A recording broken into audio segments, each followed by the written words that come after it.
তো আপনি যতবার বলবেন আমি ততবার বলবো আমি জিনা করেছি।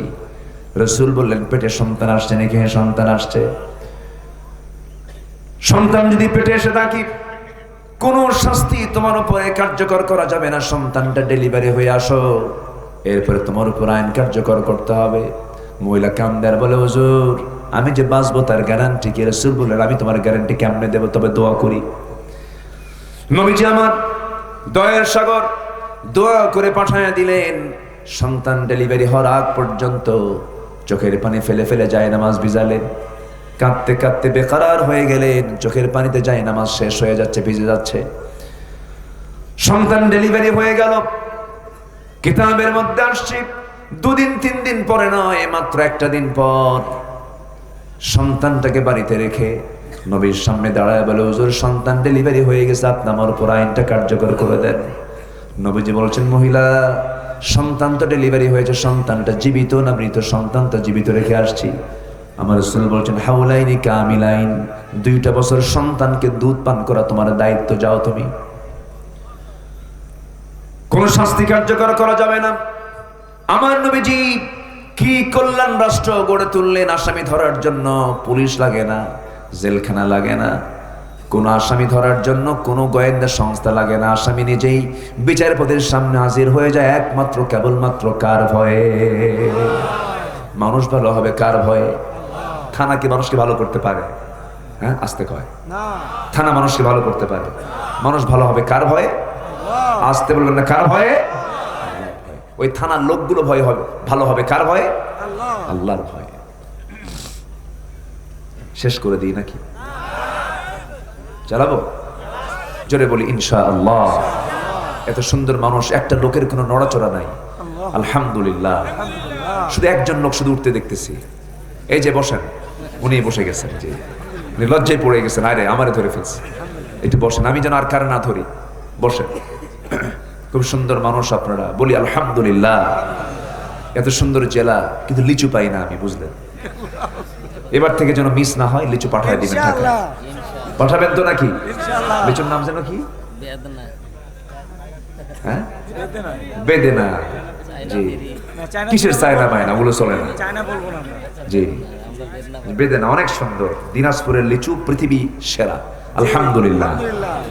আমি মালয়েশিয়া গিয়ে লিচু খেয়েছি, কিন্তু আমার দেশের লিচুর যে ফ্লেভার, একদম যেন জান্নাতি খাবার। বলি আলহামদুলিল্লাহ। দিনাজপুরকে ধন্য করেছেন লিচু দিয়া কে? আল্লাহ। আসতে বলবেন না কে? রাজশাহীকে কি দিয়ে ধন্য করেছেন? আম দিয়া। সে আমগুলো কি কত স্বাদ! খিরসা, ন্যাংড়া, ফজলি, আম্রপালি, হাড়ি ভাঙ্গা, মাজা ভাঙ্গা, আছে না নাই? একটা আমের নাম হলো ন্যাংড়া।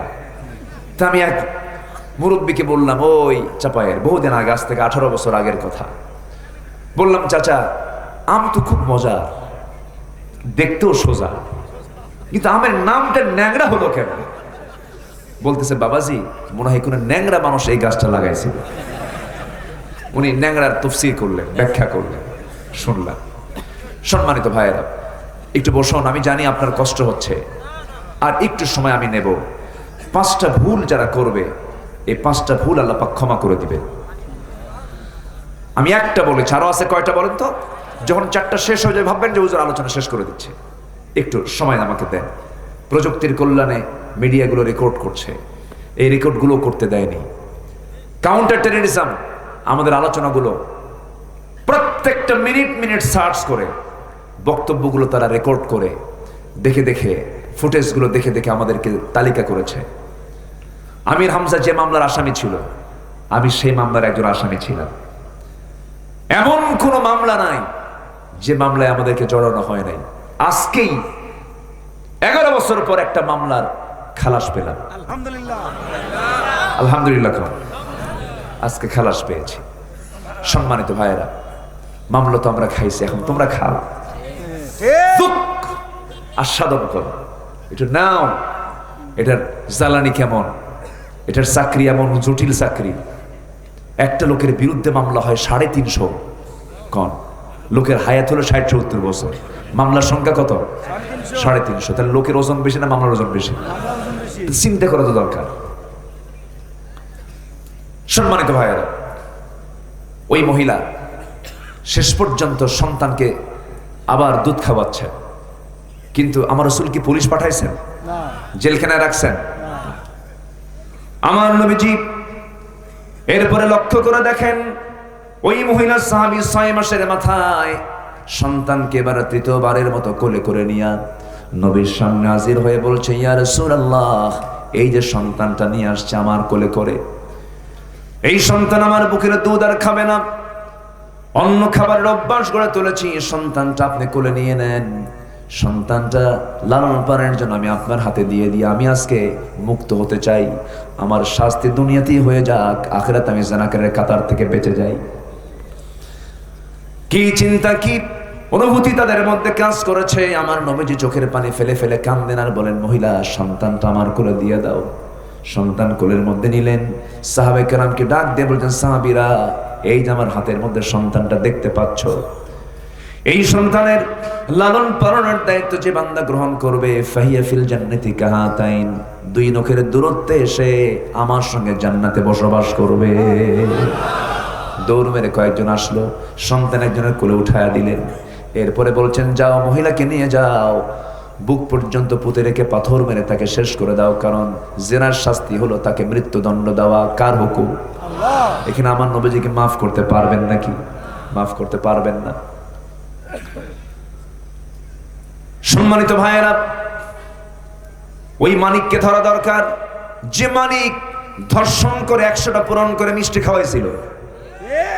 ও কিন্তু আছে বাংলাদেশে, চাকরিও করেছে, গভর্নমেন্ট জব করতেছে।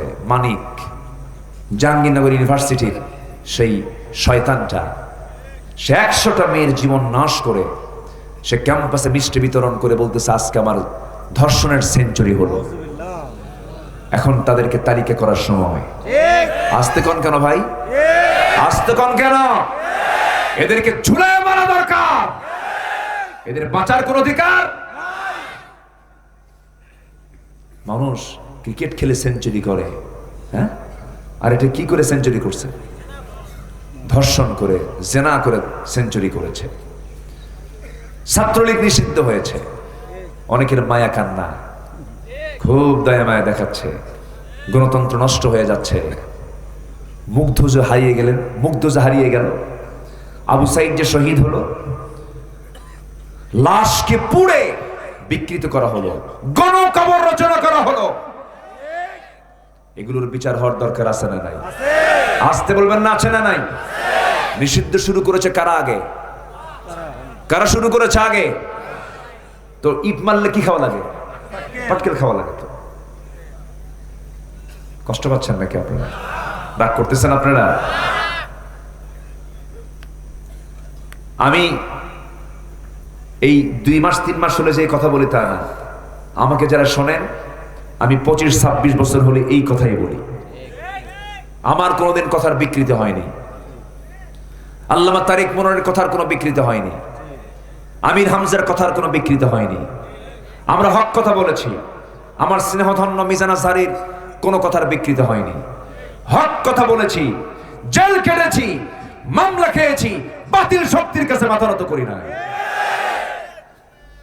কিন্তু বিগত 16 বছর অনেক হুজুর তেল মেরেছে। আসতে কোন কেন? তেল মারে নাই? 5 আগস্টের পরে ইমাম নিখোঁজ। কোন ইমাম? বাইতুল মুকররম ইমাম। ইমাম নাই, কই ইমাম? হেরে গেছে, নাই ইমাম।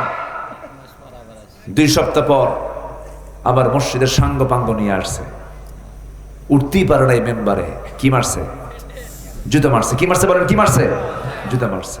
জুতার দৃশ্য দেখে সে মসজিদ থেকে পালায় এসে সাংবাদিক ব্রিফ করে বলতেছে, আমি বড় ভাগ্যবান, একটা জুতাও আমার গায়ে লাগে না। কি কথা? কথা বোঝা যায়? সম্মানিত ভাইয়েরা, আমরা ভুল করে যদি কোনো ভুল করে ফেলি অজ্ঞতাবশত, আমাকে মাফ করবেন। ওয়াদাকার বলেন, ওয়াদাকার। আমিলুস সুআ বিজাহালা, ভুল করে কোনো ভুল হলে, অজ্ঞতাবশত কোনো ভুল হলে আমি আল্লাহ মাফ করে দেব। জোরে বলে সুবহানাল্লাহ। ওই মহিলা শেষ পর্যন্ত প্রস্তুতি নিলেন মৃত্যুর জন্য। শাস্তিটা কার? আল্লাহ। আমার রাসূল কান্দেন, আমার নবী কি তার মধ্যে দয়া মায়া কম না সবচেয়ে বেশি? বেশি কাঁদতেছেন আর বলছেন যাও মহিলাকে নিয়ে যাও। মহিলাকে নিয়ে যাওয়া হলো, বোরকা পড়ায়া দিয়া পর্দার নিয়ম রক্ষা করে সাহাবে কেরাম পাথর মারাতে অংশগ্রহণ করলেন, পাথর মারতেছেন। এক পর্যায়ে মহিলার শরীর থেকে কয়েক ফোঁটা রক্তগুলো আলীর গায়ে এসে লাগলো। সাইয়েদনা আলী রক্তগুলো দেখে নাসিকা কুঞ্চিত করলেন, পড়াশোনা করলেন, হারে নাপাক রক্ত আমার গায়ে লাগলো। নবীর কাছে গিয়ে কি কথার পুনরাবৃত্তি করলেন। রাসূল বলছেন, আলী তুমি কার রক্তকে নাপাক রক্ত বলো? তুমি কি জানো আমার ওই সাহাবী জীবনের শেষ সময় পর্যন্ত যে তওবা করেছে, এই তওবা যদি এই মদিনার 70 জন গুনাহগারদের মাঝে যদি বন্টন করা হতো, আল্লাহ পাক প্রত্যেককে মাফ করে প্রত্যেককে আল্লাহ রাব্বুল আলামিন জান্নাত দিয়ে দিতেন। তুমি কাকে পড়াশোনা করো, যাও জানাজার আয়োজন করো। আজকেও মহিলার জানাজার দায়িত্ব কাউকে দেব না, আমি রাসূল নিজে তার জানাজা পড়াইয়া দেব। আমার রাসূল যে মহিলার জানাজা পড়ান তার কপাল খারাপ না ভালো? আমরা তওবা করে নেব। যে তওবা করে তার কোনো গুনাহ থাকে না, যে তওবা করে তার কোনো, এটা কি আমার কথা না আমার নবীর কথা? আমার নবীর কথা। আমার নবী যে বলেছেন যে ব্যক্তি তওবা করবে তার কোনো গুনাহ থাকে না, নিষ্পাপ মাসুম বাচ্চার মতো হয়ে যায়। তওবাটা আমরা নিয়মিত করব। আমার রাসূল সারাদিন 112 বেশি বার তওবা করেছেন। তওবা করব কার কাছে? আল্লাহর কাছে। নাম্বার 2 হলো যারা তওবা করবে আল্লাহ তাদেরকে মাফ করবেন। আল্লাহ রাব্বুল আলামিন সুন্দর করে যে সূরা ফুরকান থেকে তেলাওয়াত দিয়ে শুরু করেছে, সূরা ফুরকানের শেষ দিকে আল্লাহ রাব্বুল আলামিন বলেন, ইল্লা মান তাবা ওয়া আমানা ওয়া আমিলা সালিহান ফাউলাইকা ইউবাদদিলুল্লাহু সাইয়্যাতিহিম হাসানাত ওয়া কানা আল্লাহু গফুরার রহিমা। জোরে বলুন আল্লাহু আকবার। এখানে আল্লাহ রাব্বুল আলামিন ঈমানটা পরে বলেছেন, আগে তওবার কথা বলেছেন। আগে তওবা যারা করবে, এরপর ঈমান যারা আনবে, এরপর নেক আমল যারা করবে, আল্লাহ বলেছেন 3টা কাজ করার ফলাফল হলো তার জীবনের অর্জিত যতগুলো গুনাহ করেছে সমস্ত গুনাহগুলোকে আমি আল্লাহ হাসানাত দিয়ে সওয়াব দিয়ে ভরপুর করে দেব। গুনাহ কি হয়ে যাবে? সওয়াব। বলেন গুনাহ কি হবে? ইউবাদদিলুল্লাহু সাইয়্যাতিহিম হাসানাত। কি অফার! আল্লাহু আকবার বলেন। গুনাহ আল্লাহ কি করে দিবেন? সওয়াব বানায় দিবেন, উল্টা সওয়াব বানায় দিবেন। কি করলে? তওবা করলে, ঈমান আনলে, নেক আমল করলে। বোনের সম্পত্তি মেরে খেলে, বোনের সম্পত্তি মেরে খাওয়া হাজি তো এই এলাকায় নাই। আসতে বলে সুদ খাওয়া হাজি তো এলাকায় নাই। এই সময় কি উঠবেন না? উঠলে ভাববো ওটা সুদ খায়। বসেন। ঘড়ি আজকে তো ঘুরতেছে কেন বুঝলাম না। 12:15 বেজে গেল। হ্যাঁ, কোন আপত্তি নাই তো? ফজর নামাজ হবে তো সবার? সবাই ফজর পড়বেন? জোরে বলি ইনশাআল্লাহ। নামাজ তো ফজর পড়বেন। আপনার নেতা যদি ফজর না পড়ে, এমন নেতা আমার দেশে আছে না নাই? খ্যাকশিয়াল খ্যাকশিয়াল। কেউ তো বাবা, কেউ বাবা নিয়ে ব্যস্ত, কেউ স্বামী নিয়ে ব্যস্ত। কারো বাবার দেশ, কারো স্বামীর দেশ, মাঝখান দিয়ে আমরা শেষ। আমরা এগুলো খুঁজি না, আমরা এগুলো বুঝি না। আমরা বাপও বুঝি না, স্বামীও বুঝি না। আমরা বুঝি আমার রাসূলকে, আমরা বুঝি ইসলামকে। আমরা বহু দেখেছি 2024 সাল পর্যন্ত 53 বছর সব দল দেখা শেষ। আগামীর দেশ হতে হবে কোরআনের দেশ। আসতে বলবেন না, জোরে বলুন ঠিক কিনা? আমার বিশ্বাস টুডে এন্ড টুমরো, টেকনাফ থেকে তেতুলিয়া, রূপসা থেকে পাথুরিয়া, সুন্দরবন থেকে বান্দরবন, প্রত্যেকটি জায়গায় ইসলামের পতাকা পথ করে উড্ডীন হবেই হবেই হবেই হবেই। এর জন্য প্রয়োজনে যদি জান দিতে হয় রাজি আছেন? মাল দিতে হয় রাজি আছেন? বাতিল শক্তির মোকাবেলা করতে রাজি আছেন? কোন কোন মুজাহিদ হাত উঁচু করে দেখা। লিল্লাহি তাকবীর।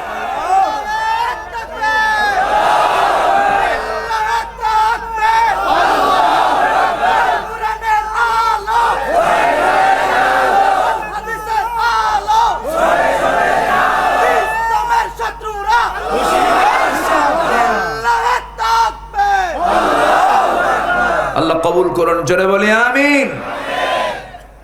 সম্মানিত ভাইয়েরা, আল্লাহ ক্ষমা করবেন কয়জনকে বলেন? 5 জনকে। 1 নম্বর হলো ভুল করে অজ্ঞতাবশত ভুল হয়ে গেছে, ক্ষমা করবেন কে? তওবাকারীকে ক্ষমা করবেন কে? কিন্তু বোনের সম্পত্তি মেরে খেলে কিচ্ছু কয় না, মাফ আছে? বোনের সম্পত্তি মেরে খাওয়া মানে বান্দার হক নষ্ট করা। বান্দার হক নষ্ট করা যাবে? এই দেশে অধিকাংশ ভাই কি বোনকে সম্পদ বুঝায় দেয়? বলেন বলেন, বুঝায় দেয় না, দেয় না। বোনের সঙ্গে প্রয়োজনের সম্পর্ক নষ্ট করে, দাওয়াতও দেয় না। দাওয়াত দিলেই তো সম্পত্তি যাবে, বলেও না, ফেরেও তাকায় না। আবার কিছু কিছু ভাই আছে আবার চালাকি করে, হঠাৎ করে কোরবানির আগ দিয়ে একটা কুরবানি পাঠায় দেয়, অথবা একটা ফ্রিজ পাঠায় দেয়, আবার অথবা দুই ভরি স্বর্ণের চেন পাঠায় দেয়। 3 কোটি টাকার জায়গা নেবে 2 ভরি স্বর্ণের চেন দিয়া। এরকম ফাঁকিবাজ ভাই দিনাজপুরে নাই? আসতে বলবেন না, আছে না নাই? বোনকে বুঝায় দেয় বিলের জমি, আর ভাই বুঝায় নাই হলো দিনাজপুরের পৌরসভার জমি। এরকম আছে না নাই?